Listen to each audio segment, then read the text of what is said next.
নমস্কার বন্ধুরা, আশা করি আপনারা সকলে সুস্থ আছেন। আপনারা যারা সাইড ফ্যাট কমাতে চাইছেন তাদের জন্য দাঁড়িয়ে দাঁড়িয়ে একটা সিম্পল এক্সারসাইজ দেখাবো। দুটো পায়ের মধ্যে কিছুটা গ্যাপ করব, তারপরে প্রথমে ডান হাত উঁচু করব, হাতের তালুটা নিজের দিকে রাখবো। 1 2 3 4 5 6 7 8 9 10।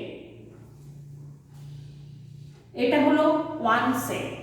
এইভাবে প্রত্যেককে নিজেদের সামর্থ্য অনুযায়ী 3 সেট 5 সেট যদি করতে পারি তাহলে আমাদের ফ্লেক্সিবিলিটি বাড়বে আর আমরা অবশ্যই অনেক বেশি মুভমেন্ট করতে পারবো। নমস্কার।